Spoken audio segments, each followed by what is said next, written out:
Good morning, everyone. So today, I know it's been quite a while since I last posted my a YouTube tutorial for succulents, and I've been very busy with the front lawn, so I really didn't have the time or the energy to make another video. So here I am. I woke up at really late, 10 o'clock in the morning, and I realized I wanted to put this video out. Our topic will be what happens to your plants when you don't use your chemicals properly. So using your chemicals will help you clear out bugs and kill fungi on our beloved succies. But when done wrong, it could do more harm than good. Sometimes we feel like 1 teaspoon to a liter does not seem enough, and so we add a little bit more, or sometimes we combine pesticides in our soil mix, and that's one of our common practices. So here are some things that I researched about this common practice, and I would like to thank Sir Chong of Living with Plants for helping me out and for guiding me through this topic. He's been amazing and very generous in helping me out. So anyways, please do check his YouTube channel, Living with Plants, and he has an amazing content, very good cinematography. So please do check it out and subscribe to his channel. So if you want to learn more, please don't forget to like, share, and subscribe, and click that notification bell so that you will be notified when I have new videos up. See you in a bit!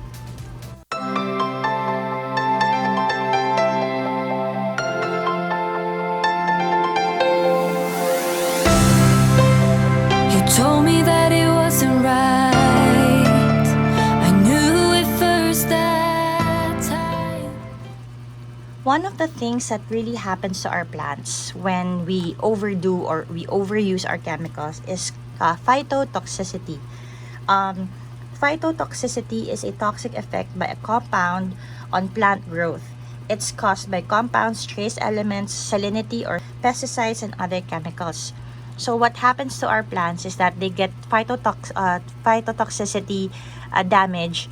That could be burning of the leaves, that could be root damage, or fertilizer burns or root burns.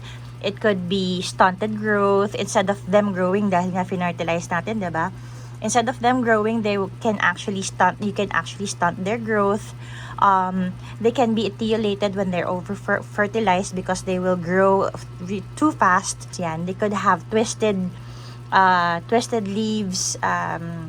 What else?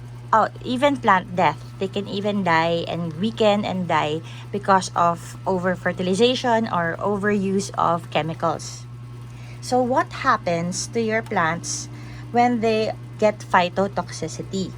So number one, it could damage the leaves. So you can get blistering, you can get edema, you can get burnt leaves, browning of leaves on the sides, makikita nyo yan, or sa may gitna, no? Kung saan nyo in-spray. Sometimes when you spray directly on the plant, you will see burns. Those are they could be chemical burns. You can see patches, leaf twisting, or cupping. So minsan biglang iba na yung tubo ng leaves nyo, diba? So minsan magkataka kayo, ano kayo nangyari? That could be phytotoxicity because of the chemicals that you used na sobrahan sila. Ayan.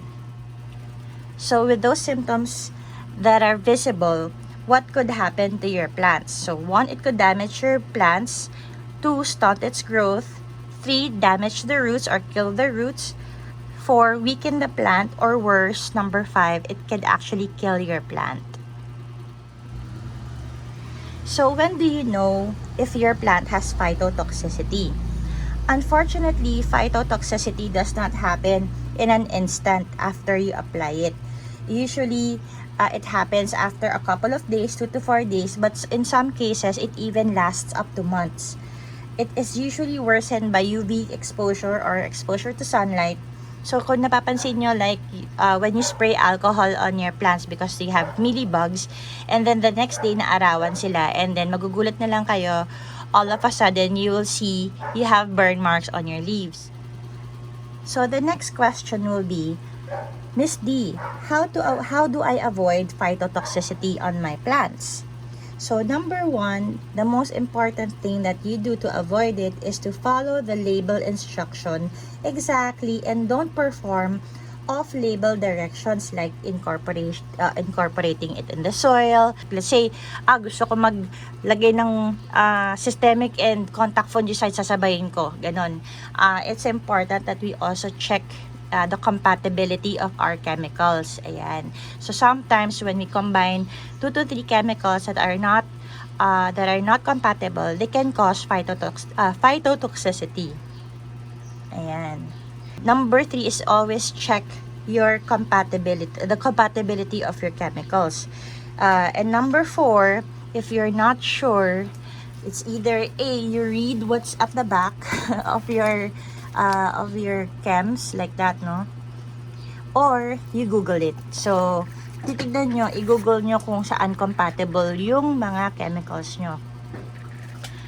So, ngayon, since nauuso ngayon ang fertilizers, ano din yung mga nangyayari kapag nasasobrahan sila sa fertilizers? Fertilizers can be amazing for our succulents, especially if you want chubby leaves or if you want them to grow fast or grow big as fast as they can. Of course, you want your babies to look at their best, but sometimes overdoing it can do more harm than good. Succulents are endemic to areas where it's arid, mountainous, and rocky. They thrive in rocky areas and they don't really need rich soil that much to thrive. So giving them the most fertile soil may not be the best thing for them. Fertilizer burn can burn leaves and kill off roots. Over-fertilizing combined with several factors can cause negative effects. Fertilizers have high amounts of salt that can pull away moisture from the roots. So like kunyari si Osmocote, ayan, let's move it. Kunyari like si Osmocote, syempre bumili ka ng maraming Osmocote parang feeling mo, sabi nila konti daw lang ilagay, gusto ko maraming ilagay para mabilis silang lalaki. Wag po ganun ang ating ang thinking natin, kasi Osmocote, actually, even though it's slow release, it gives out slow release pero in full doses. For potted plants, ayan, mix 2 to 3 grams only of Osmocote per liter of soil. So that is already a lot.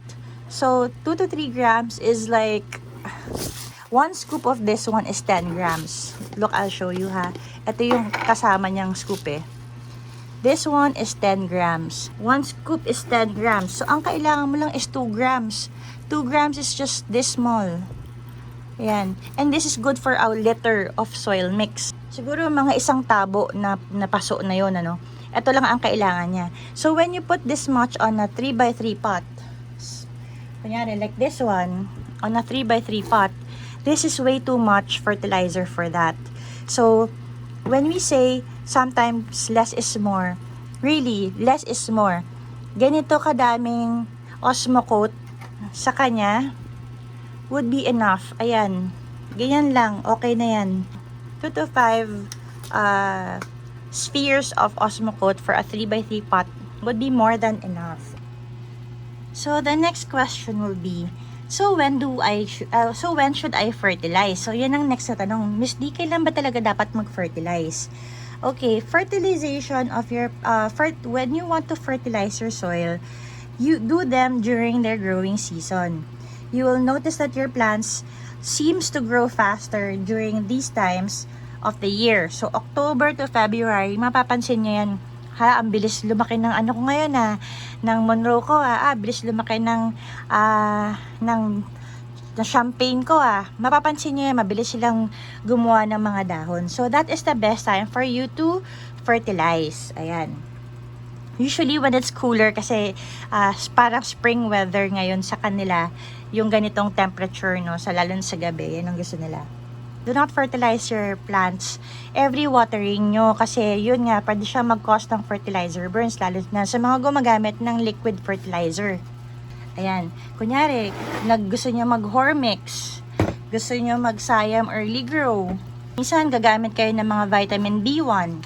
Ayan, may yung mga liquid fertilizer natin, yun din, sometimes we add more, or ina-eyeball lang natin. Huwag nating gawin yun, lalo na sa fertilizer, kasi pwede siyang mag-cause ng root burn sa ating halaman or phytotoxicity sa ating halaman. It could cause our plants to actually get sick and die. So, please follow the instructions provided. Halos lahat naman sila merong instructions, no? Ayan, makikita nyo. 1 tablespoon or 15 ml per gallon of water. So, kapag gusto mo per liter lang, 15 ml is around 3.7 ml per liter. So, yun. Importante, kaya rin may syringe ako para makukuha ko yung tamang dosage per liter ko. So, next question, Miss D, ano ba talaga magagandang fertilizer na gamitin? Okay naman lahat ng fertilizers na nakikita nyo. Osmocote is good, yung mga Siam Early Grow is good, lahat yan okay sila. But yun nga, ang pinaka-importante talaga is to use them properly. So, let's say si Osmocote, no, I will include here the chart that was provided by Osmocote company kung paano dapat ang dosage ng mga halaman nila. More or less, ang paggamit ng ating Osmocote is pag 3x3 pot po, nasa 2 to 5 spheres lang po yan. Tapos kapag mga 4x4 pot, nasa mga 5 to 7. And then kapag mga 5x5 pot naman, like this one, yan, 5x5 pot, mga 10 pieces siya ng sphere ng Osmocote. Yun lang. And gaano tatagal yung Osmocote? Ang Osmocote po actually lasts from 3 to 6 months. Kaso nga lang, here in the Philippines, since mas mainit, mas mabilis siyang maubos. So, 3 months ang usual na effectivity ng Osmocote sa atin. Sa Amerika kasi pag malamig, umabot sa kanila ang fertilizer nila ng 6 months. Another good type of fertilizer would be manure tea. So, you can buy any manure, yung mga decomposed manure, like what you can buy from Plant Culture PH. They have rabbit manure, they have cow manure, marami silang types of manure there na decomposed na. So, yun, safe na yun gamitin for our plants. Wag yung fresh, wag tayo mag-fresh, mabaho po yun. You don't wanna be going to your garden and see your succulents with fresh poop, diba? So, use the decomposed one. Wala na pong amoy yun. So, what you do is you put that in a tea bag, or kung wala kayong tea bag na nabibili, yung katsa or cheesecloth, okay na yun. Tahiin nyo na lang para maging isang pouch. And then, sa 5 gallon, or sa isang balde, no? Sa 5 gallon na balde nyo ng tubig, you leave your manure tea for 2 to 3 days. Ayan. So, kapag nagkulay brown na yung tubig at 3 araw na siyang nakalagay doon sa bucket, no? Yung manure tea, tanggalin nyo na yung tea bag and then, idilig nyo na siya. You do this every 2 weeks or every month, depende kung anong season. Pero ako po, during growing season, I can do it twice a month or once a month. Tapos pag hindi naman growing season po, let's say summer, or minsan napapansin ko pag tulog sila, hindi talaga ako nagpa-fertilize na. So, or kahit siguro once every 3 months, once every 4 months na lang ako nag-fertilize just to give them that extra boost, lalo na kung medyo tulog sila, no? Kasi again, as you know, meron po tayong, we do have plants that sleep during summer. So, or actually most of them, they're pretty kinda dormant, parang semi-dormant sila during summer with us. The next type of fertilizer that I love, which actually is my favorite, ito yan, si Vermicast. Ayan. Si Vermicast naman, I use only 1 part in my soil mix or 10% in my soil mix because, again, the plants, they don't really, especially for newly potted plants or small plants or juvenile plants, they really don't need the fertilizer just yet. You only need your fertilizers when you need your plants when they're in a stage wherein they're already growing really fast and big, like this one, this is a really good candidate for a fertilizer. So what I do, I incorporate my Vermicast, which is this one, ayan. Pero ako, I use it dry. Actually, for house plants, they don't suggest na you use dry vermicast because you need the natural bacteria of the good bacteria of vermicast for your soil. Yeah. So, we just need the nutrients. Ang nutrients naman po ng vermicast, hindi nawawala yan pag pinapaarawan. Ang namamatay lang po dyan is yung microbacterias na, yung mga bacteria na, good bacteria na kailangan ng mga halaman. But usually, those are for, what you call this? Those are for indoor plants and for regular tropical plants. But for succulents, you just need the nutrients naman. So, it's okay kahit wala na siya, no. It's just gonna be like your manure tea. Ang manure fertilizer po, pinapaarawan yan for how many months para tumigas, matuyo, at saka mamatay yung mga bad bacteria, yung mga compounds, no, and then sa kanila binabag, kaya wala na rin siyang amoy, ganun. So parang ganun din yung gagawin natin sa vermicast. That's the exact same thing that we will do with our vermicast. It doesn't, I don't use my vermicast moist, ayan, para maiwasan natin, especially for new plants, para maiwasan natin yung magkaroon siya ng overwatering because sa moisture content ng vermicast on the soil, ayan. So I only use 10% or 1 part. That will be more than enough for them to create chubby leaves. Believe me, I've been using that for a long time. Yun lang po ang ginagawa ko. Matataba ang halaman ko, pero I only use vermicast on them. My Osmocote is actually for my cacti. Ayan, para sa mga cactus ko po yan. Kung mapapansin nyo, wala akong Osmocote sa aking mga halaman. Ayan. Walang Osmocote dyan, lahat. Ang Osmocote ko po nakalagay dito sa kanila. Ayan.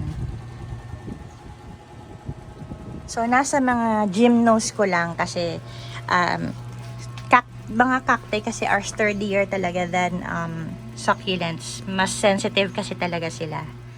So, next naman natin is fish emulsion. Some people are using aquarium water, fish emulsion powders, or even when you clean out your fish and then yung pinaglinisan ng tubig na pinaglinisan ng isda nyo, that can be also used.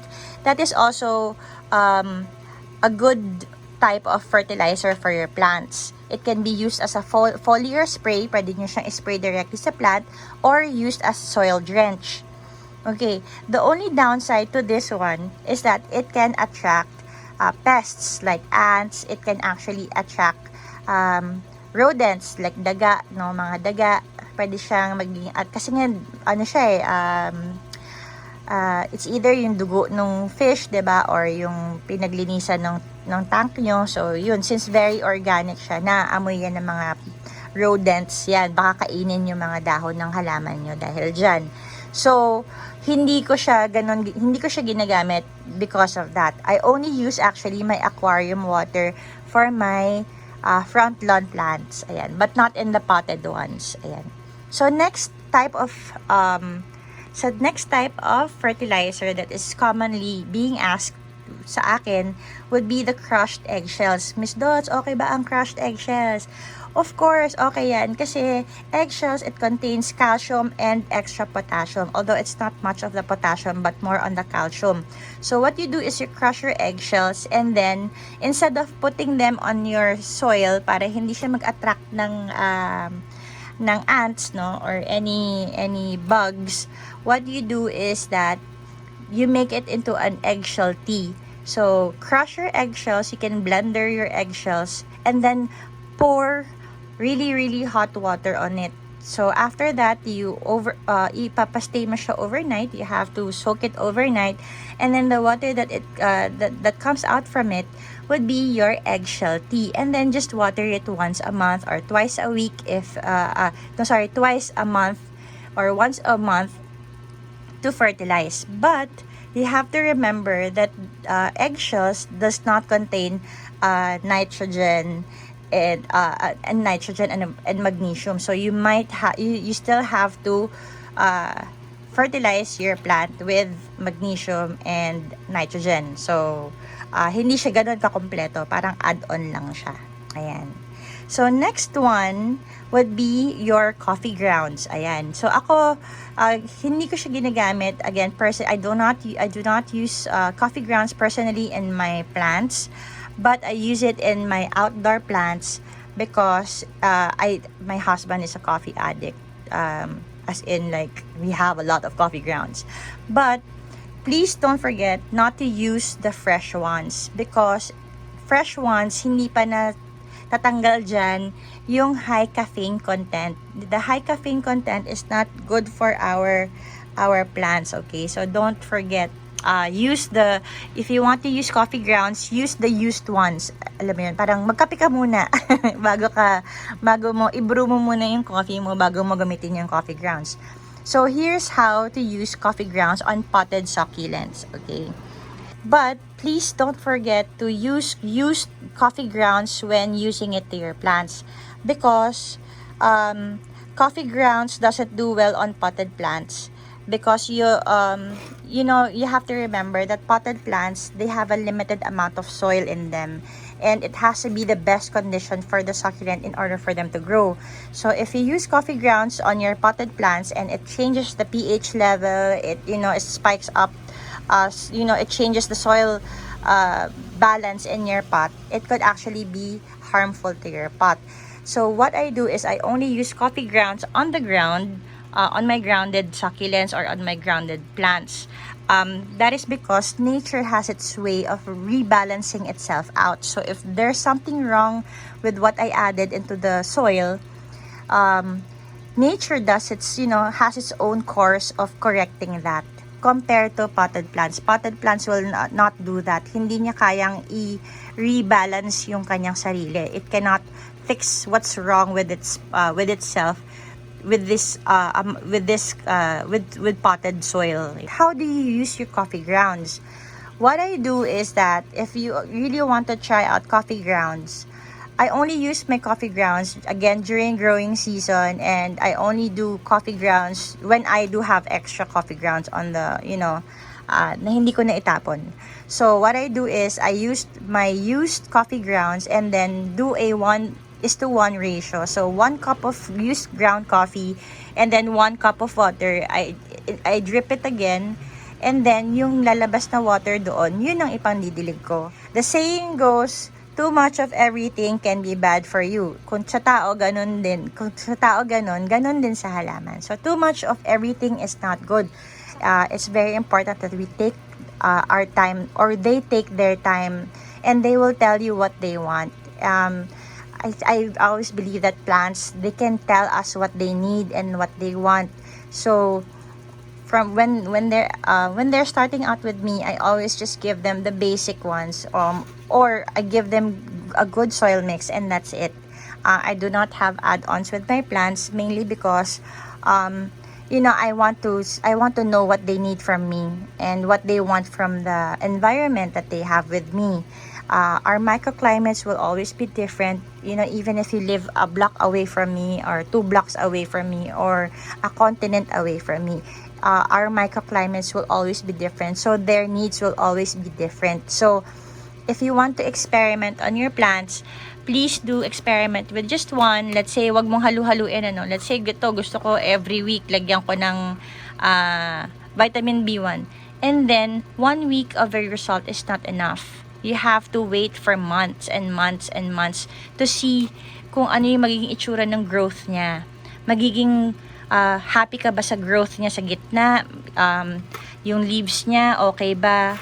Magkakaroon ba siya ng underlying conditions? Magiging prone ba siya sa sakit? Magkakaroon ba siya ng phytotoxicity and stuff like that, So, take your time and don't rush into things, especially with succulents. They don't thrive na minamadali po sila. We really need to take our time with them. So, the best person talaga to be the master of your garden would be you. Yun. So, we have to listen to what our plants are telling us. Kasi they will tell you naman if they're happy or not. Diba? Kung lagi ka namamatayan, then something may be wrong with your environment. Check out their leaves. Check out, we have to really be in tuned with them. Like this one, ano, for a while may sakit siya. Makikita nyo yung leaves niya, may mga black spots siya before.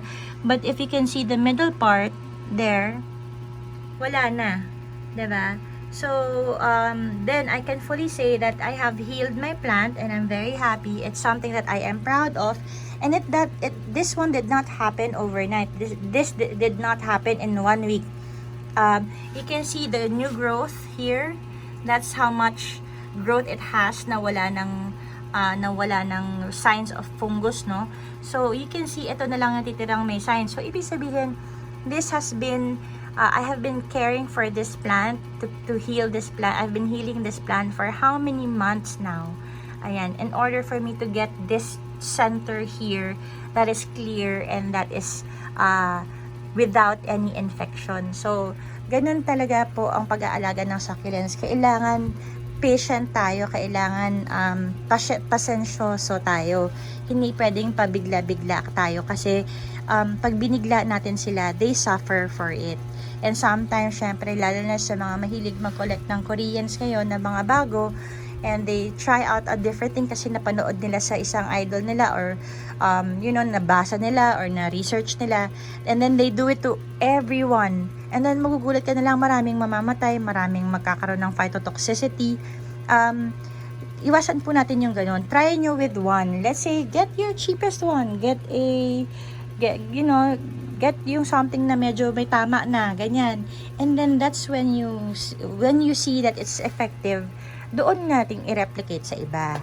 Ayun. So I hope this helps, and I hope that we continue to inspire one another. And yeah, I really hope that you learned something new today, and let's use our chemicals, our fertilizers, our fungicides, our pesticides properly so that we can get the maximum results for our plants.